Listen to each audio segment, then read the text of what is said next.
Centre. Thank you, Speaker. Thank you.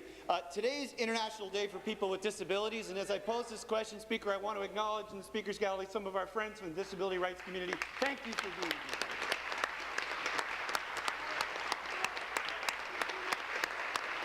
Okay. Speaker, today is a day that should be reminding us that our province is on a deadline. My question is to the Deputy Premier. Pardon me, Speaker. We're on a deadline, Speaker. The Accessibility for Ontarians with Disabilities Act has to be set in place with a legitimate plan by 2025. But every disability rights leader and organization I've met has told us that we're way behind in meeting that objective. Does the minister believe that we're on track to have a fully accessible province by 2025? The Deputy Premier. Minister of Community Safety and Correctional Services. The Minister of Community Safety and Correctional Services. Thank you so much. You know, I'm really glad that you've asked this question because my colleague, the Minister for Seniors and Accessibility, has been working full out on these issues, and actually he's away today doing a speech on this very issue. It's important that we work with all of our stakeholders. We need to make sure that we have the most open and accessible province, but we need to do it in a reasonable way that makes sure that no one gets hurt along the way. So we're working with stakeholders, we're working with the accessibility citizens, and we're making sure that we're getting it right. Thank you.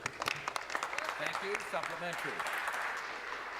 Thank you, Speaker. Back to the Deputy Premier. Achieving full accessibility, according to experts that I've talked to, it requires two things, a commitment and a plan. But right now, 3 out of 5 AODA standards committees, which actually are doing the work about accessible and inclusive health care and education for people living with a disability, their work has been frozen since the election.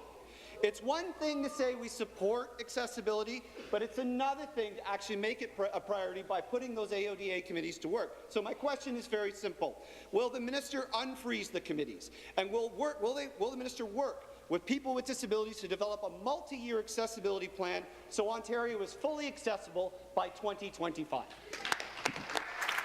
Minister.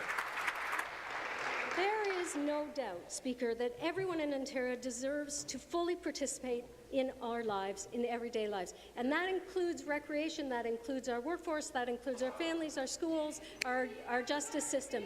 But we need to do it in a reasonable and measured way. That is what my colleague is doing. That is what he is Opposition come to order. And we will make sure that work gets done, but we need to make sure that the stakeholders are involved and engaged in the process. Thank you.